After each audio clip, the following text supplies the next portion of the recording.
Hello, everyone.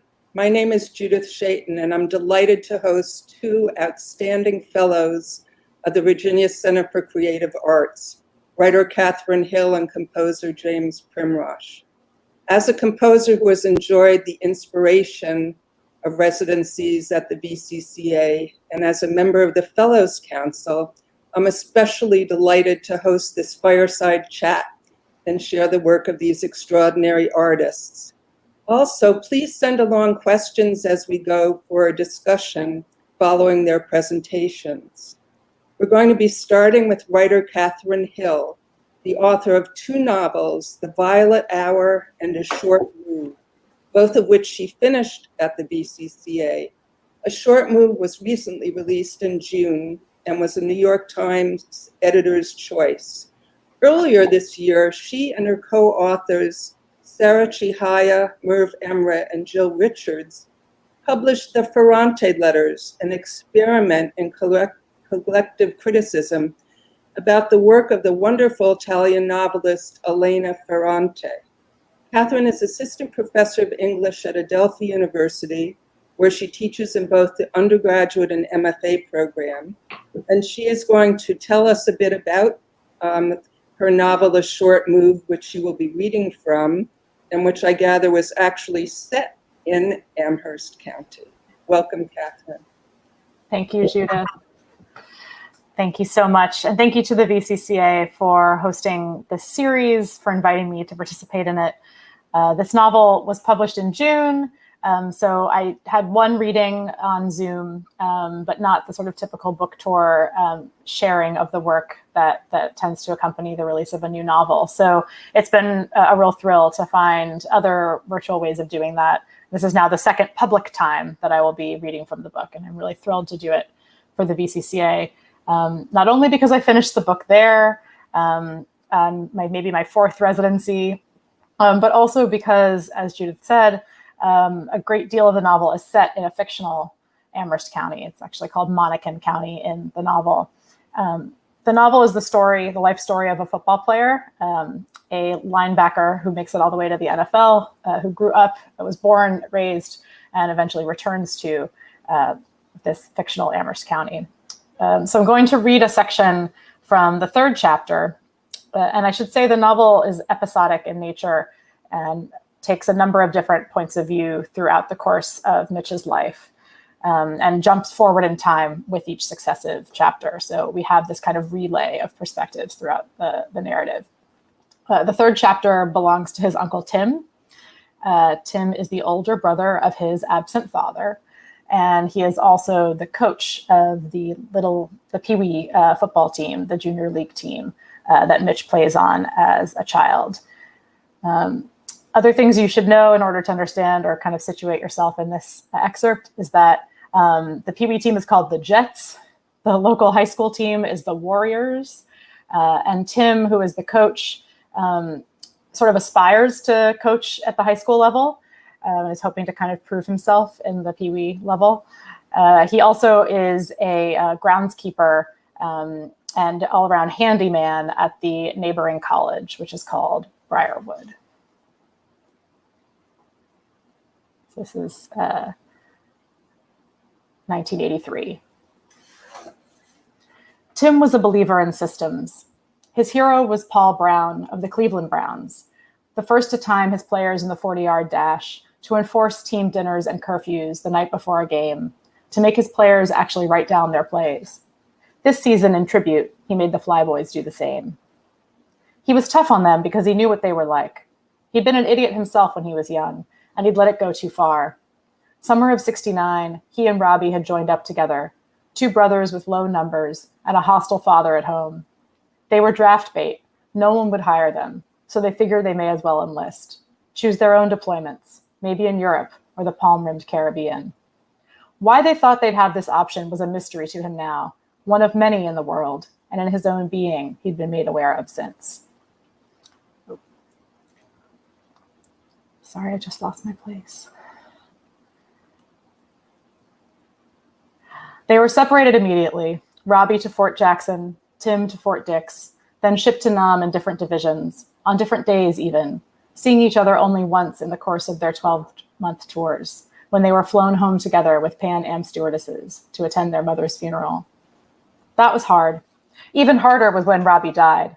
Tim got himself transferred to Germany after that, where he worked a meaningless desk job until his tour was up. After his discharge, he couldn't come home, not when his dad was the only one left, and nastier than ever by the sound of it, Joe having split for who knew where. So Tim went to LA, where he played semi-pro with a guy he knew from Da Nang. Between games, during which he felt, if not good, then at least all right, he did odd jobs, sat on the gritty beach, and hated himself for having no good reason to live. He wanted to save these kids that kind of pain, scare the stupidity out of them, set goals for them, make them into men without anyone having to get killed. There were probably a lot of ways to go about this in the world, but he was a Virginia boy and a former receiver, and football was the way he knew best. Fortunately, the kids took to it, craved it even, in practice gripping their collars with pride. They'd come up the hill from the elementary school, yowling and nut-awing, shepherded by a handful of overeager dads. The Warriors had zero tolerance for dads at practice, but these were children. They needed rides.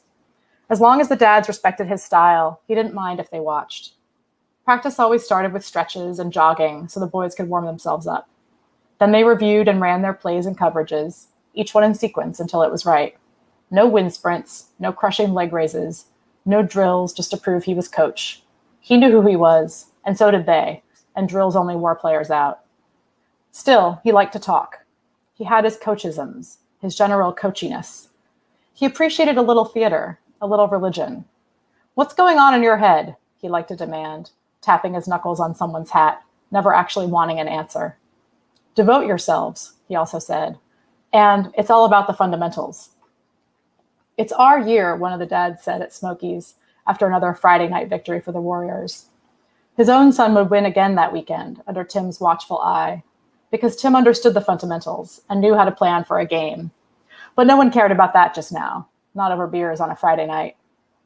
"These Warriors are playing Texas level," said another dad. "Fuck Texas," Coach said. "I am so sick of Texas." The dads nodded studiously. "You been there?" "Hell no, but it ain't any better." Tim clicked his jaw out and back.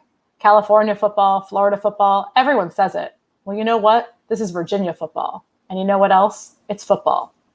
He was starting to bore himself, but decided to put forth one final football just to bring the conversation to a close. "Football's football," he said. And everyone said, "Yup, and that's true." There wasn't a better way to spend your life, which was a fragile thing, he knew that now, than on a playing field in a warm Virginia September, executing the perfect game plan. It was an orderly game, football. It progressed in an orderly fashion, and it was because of democracy that he was free to make his plans, his perfect dreams, a series of plays for kids in motion, which it would benefit the kids to learn and make them feel a sense of purpose, a sense of accomplishment, having actually executed the thing he had dreamed. He told them as much when he gathered them for practice the following week, the Tuesday after their first consecutive win. 20 boys, 1 coach, the perfect ratio. Forget insubordinate assistants. Jason was nodding, a serious little man with a Band-Aid on his finger. So were Jeff and Rusty and Ricky. Such a crew they were, these 6th graders, with their preponderance of J and R names. Caleb didn't exactly fit the pattern, but he didn't tend to fit anywhere. The fattest of the bunch, just barely made the Pee-wee weight limit, who, if he had to be fat, figured he'd also be the fool. He was good at cracking jokes, at shaking his gut like a slinky. The tallest was Rusty, the 6-foot 6th grader, whose poor overgrown dome was so massive they had to borrow a helmet from the Warriors. He was the only flyboy with a maroon hat in the season opener, and he was a starter, so he was out there all the time, abnormal, unmatching. The helmet was a muddy pine now, spray-painted under the shop teacher's supervision. Not quite the bright emerald of the rest of the team, but at least it was some kind of green. Mitch's name stood out too, and so did Mitch himself, if Tim was being honest, though it was possible this thing he called honesty was just an expression of family pride. His nephew didn't yet have the build, but he was fast, and he had good hands, plus he was smart and old for his grade. He had desire and self-awareness, but not self-consciousness, and he worked hard, but thankfully not too hard. The factors all added up. It was this promising mix that Tim was sure of, the right combination that people sought, if not for football, then for something else. Football wasn't everything, but it was definitely on the road there. "This one's all about the blocking," Tim told them, introducing a new short yardage play. "This one's all about the blocking. This one's all about the blocking. Jason's band-aided hand was up. His quarterback, a good kid, always raised his hand. We gonna learn more passing plays, coach? Tim held his mouth in its straight line coach formation, but gave them the warm, smiling eyes. Authority you can trust. Not this week, son. We're a running team. We run the ball. I just think I got the arm is all. Tim chewed his teeth, sensing a teaching moment. He put his hands on his hips. Now listen, I know you want to throw the ball, and I know the rest of you think you can catch it. He could feel himself revving, his twang growing twangier and more truthful, his words piling up on each other, pleasurably and familiarly, forming a speech that sounded just like a speech, in the way a house was built to look just like a house, but with his own insight that was just now coming to him, ushered in with the words as he spoke them, and surrounding them all with a system of truth. But there's something you gotta understand, he said. That's your future. Being a team that throws the ball is your future. I'm just trying to get you there. You're gonna have to trust me on that one. And to get there, we gotta cover all the territory that comes before. You understand what I'm saying? Some of them had begun to nod their heads, as was customary when coach is talking. This new formation, this isn't Redskins ball. It's not college ball. It's not even Warrior ball. Those are all still in the future. This is Flyboy ball. This is now.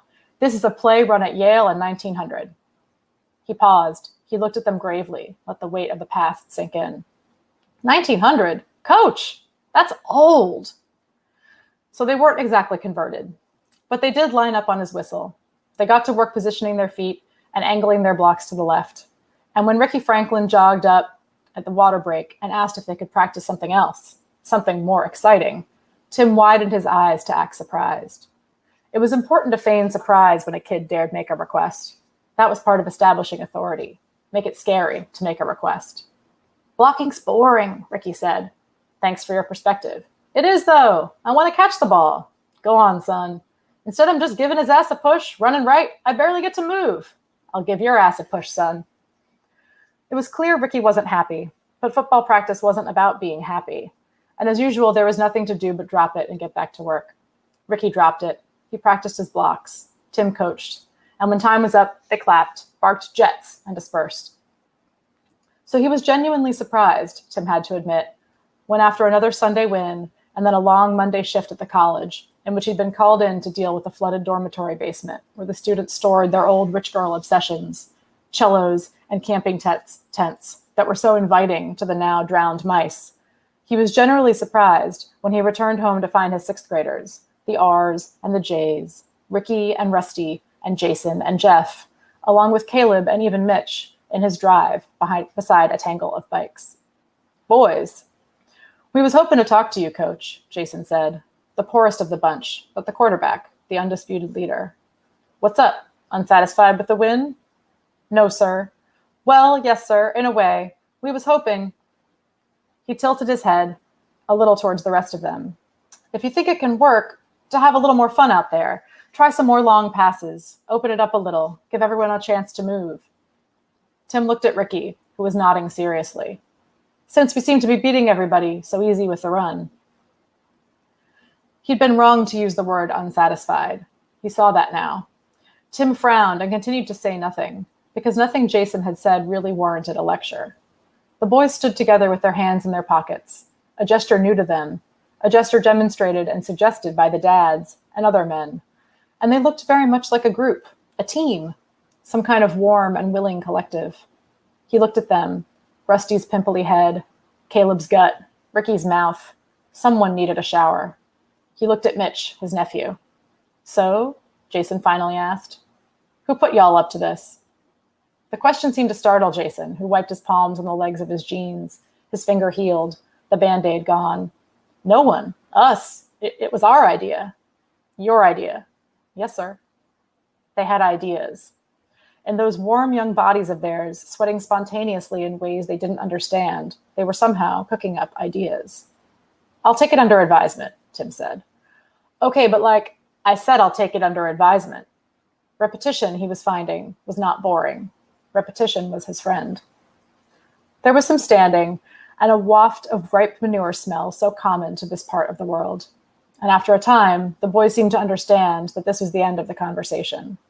And so as a unit, they picked up their bikes and pedaled off down the long gravel drive, having done what they came to do. And Tim went into his house and opened himself a beer, his intention being to forget. But Tim could not forget. They had talked about him when he wasn't around. He knew that, of course, hoped for it even. But they had talked about him and decided to band together. Thank you. Thank you very much. So now we're going to move on to composer James Primosch, who works across instrumental, vocal, and electronic media with performances by all kinds of wonderful ensembles, ranging from the LA Phil and St. Paul Chamber Orchestra to the Chicago Symphony. A professor at the University of Pennsylvania and an active pianist. His music is recorded on quite a number of labels, including Albany, Innova, and New World, as well as all kinds of streaming services. This evening, he will be focusing on a beautiful movement from his Mass for the Day of St. Thomas Didymus. Not sure I'm saying that correctly. From a recent CD released by The Crossing. So James, please go ahead and share that with us, and we look forward to hearing your comments about it as well. Great. Thank you so much, Judith, and thank you to VCCA for this chance to share my work with you.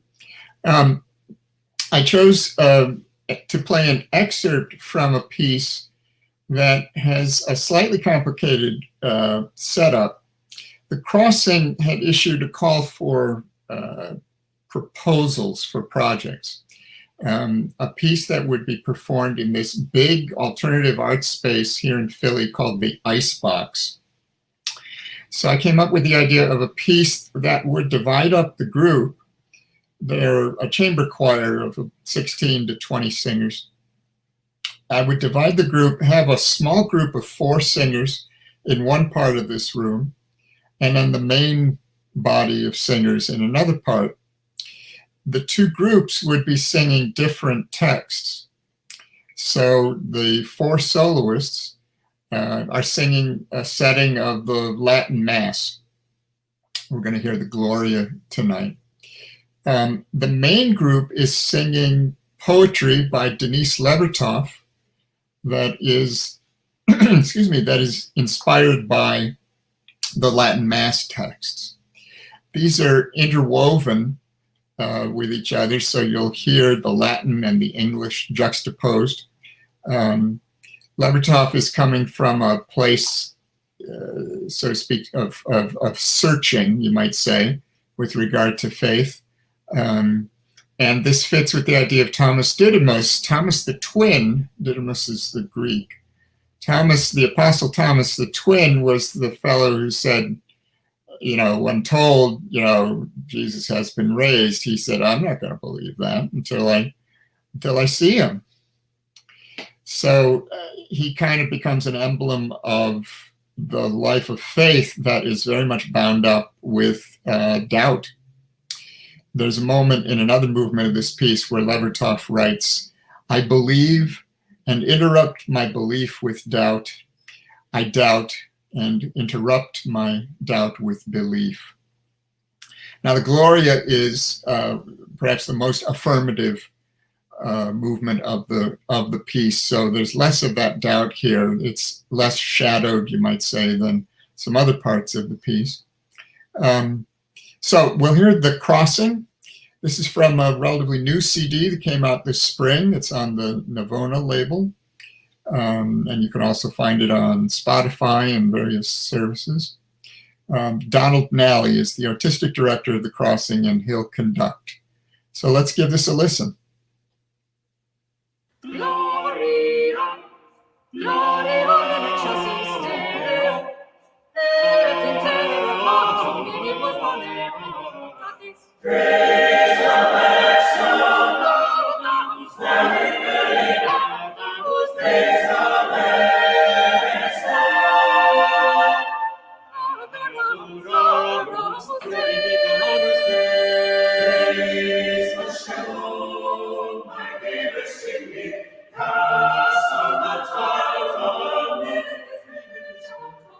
you sing, I should be saved, Domine Deus Rex Celestis,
They're astonishing singers, aren't they?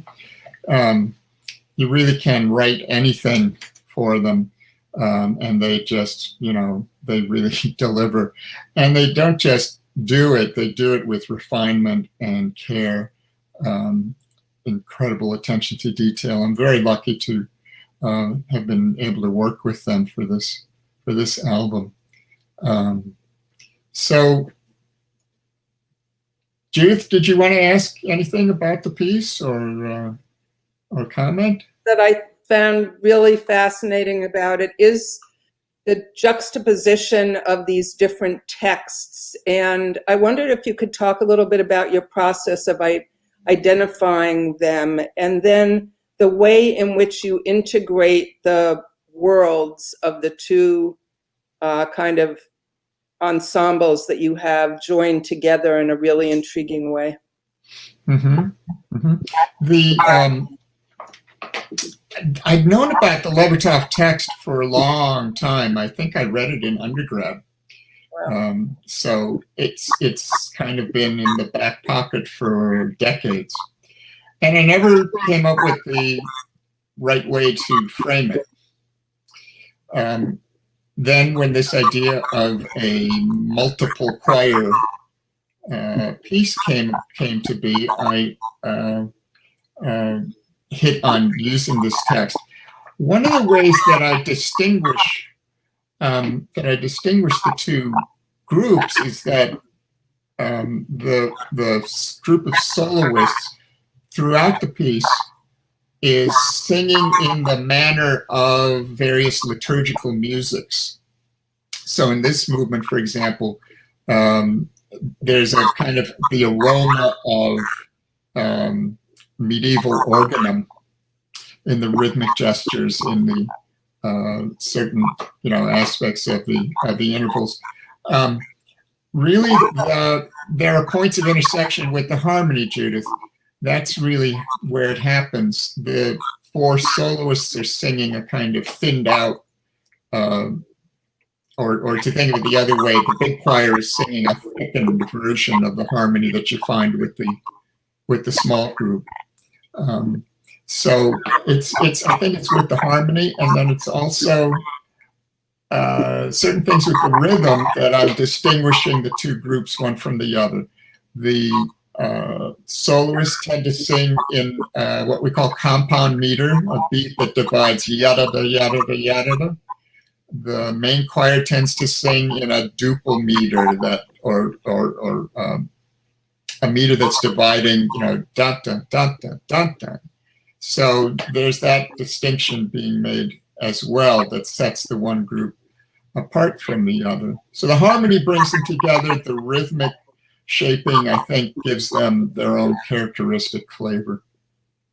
I think it's very interesting that you came up with that method, because it does feel as though the harmony is quite connected, and the way in which you've differentiated using rhythm does give them their own kind of profile. So there's connection, but there's also individuation. And I think that's tricky. That's a really tricky thing to bring off. I'd also be curious, and in a minute when we come back to Katherine to engage her on this discussion too, but I noticed that you've also set text by Marilynne Robinson, one of my favorite authors, and also someone for whom faith is really important. So I wondered whether you might speak to that a little. Is there something in general about texts that deal with these kinds of content that intrigues you? Well, I am a practicing Catholic, and I've worked as a church musician since my teens. So there's a connection in that way. Texts, that speak to the spiritual, what shall I say, the spiritual. I mean, I don't think of it as a separate realm, the spiritual side of life. But it isn't like it's a separate thing. Anyway, those texts, just coming from my upbringing and from my practice through the years, those texts seem to be important to me. Not all my vocal music is religious or spiritual, but it's true a lot of it is.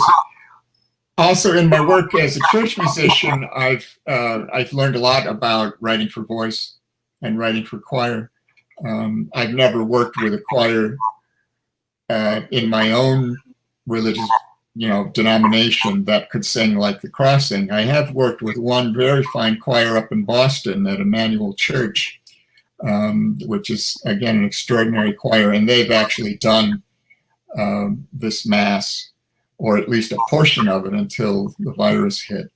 They're hoping to do the whole thing at a date to be determined.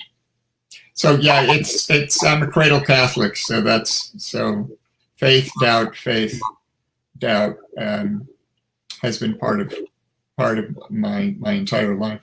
Yeah, I think that no matter what your faith, those topics certainly are important to many of us. And Marilynne Robinson's writing, I think, just elucidates so beautifully such kind of intimate aspects of that. So her Balm in Gilead, I'm thinking of, for instance. Yeah. Anyhow, and also I think that for me, one of the striking things about your music, you're so particular in all of your music that I know, and that's such a beautiful aspect of it. I mean, there's a clarity to it, and I know that that's a hard-won kind of thing to achieve. Thank you, Judith. Yeah, it is. I think one of the principles Stephen Sondheim says in the book of his collected lyrics is that God is in the details. So, really trying to refine those things, make them specific. I'm always encouraging my students to imagine their music more vividly, with greater detail. and it seems to make it more, it seems to carry with it more life when it does that. Absolutely. So maybe we can bring Katherine back into the conversation. And I think that one of the things for both of you that is really intriguing is how your experience, for instance, James was just talking about his spiritual life and how his background has informed some of the kinds of texts that he chose. And I wonder, Katherine, if you could talk a little bit about, I know you mentioned that you had actually spent part of your youth in Amherst County, and how setting it in that environment, how that sort of came to be in the context of the story you were telling. Well, I think, one's own background, of course, can't help but influence the decisions one makes artistically, not always in direct or conscious ways, but I did grow up, spent most of elementary school and all of middle school in Amherst County, where football was really important. And, we had a football team for the middle school, and I was a cheerleader for that team. So I felt like I was on the team, but, I was doing my own thing. And so, that I had always watched football with my family growing up, my parents. I'm an only child, and three of us are not athletic people really, but we were great fans. And so, those features of my life definitely inspired the turn to football for this novel. But the truth is I had written a story that wasn't about football at all, but had a minor character who had played in the NFL in the story. And the story is about that person's daughter who drops out of college and works in retail. And the editor of the story, when we were kind of all done wrapping up and was about to be published, she was like, "Oh, is this about something? Is this part of something larger? Are there more stories about these people?" And no one had really asked that before. And sometimes, you just need someone to give you the invitation. And that moment kind of was that for me when Carla asked that question. So I realized I was actually quite interested in the father of my main character in that story. And I wrote another piece about him that was set when he was roughly the same age as his daughter had been in the previous story. And searching for a setting, that felt familiar enough that I could confidently enter this extremely different experience. I went back to Virginia, where I had not been for quite some time, but I still knew so well. So I thought, okay, her dad was born and raised in Amherst County, basically. That was what I was picturing in my head. And once I had that, I had the two of them. I had this whole complicated family with a lot of time passing in between those 2 points. And I had a setting that felt exactly right for the career that this person had. So I guess that's sort of roundabout way of answering your question. Right. Well, I think it is so fascinating to think about what sparks particular pieces. And I was quite curious to ask James, especially about the Levertov. As a composer myself who does a fair amount of texted music, I always find it quite challenging and time-consuming to find texts that both speak to me musically and that somehow feel as though music will help amplify something about them rather than getting in the way. And so that's always an issue. And sort of what sparks our ideas is really fascinating. And James, I wanted to just quickly ask you, as a pianist who's still actively a pianist, how does that figure in your approach? And are you involved in any compositions involved with piano at this point? Just being in touch with the instrument, the physicality of making sounds is very nourishing for me. Great. So, it's like bread and water. It's air to breathe. Surely when I've practiced a long time on a piece by a colleague or contemporary composer, there's surely some influence. that's going on. So you got to be careful that you pick good pieces to practice. Also, I do work as a church musician, so there's that practicality. You put in your music. I mean, we try to do something, with our art music, quote unquote, that meets people's needs in a particular way, serves people. But I'm also a practical musician, playing maybe not extremely fascinating music, but it serves people where they're at, when they're in church that Sunday. So there's something, very mundane about the music making, as well as something very exalted about it. And I find it, like I say, very nourishing. Well, I think that for all of us as artists, that aspect of it being nourishing, both for ourselves and for those with whom we wish to share our work. And I just want to remind everyone that Katherine's book is out and available, and ditto for James' beautiful album. So I hope that in addition to the small amount we were able to enjoy this evening, that people will find their way to their work and really explore it in its full glory.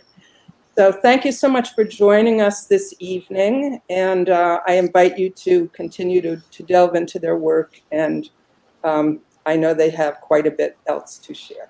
So thank you all, and good evening. Thank you. Thank you.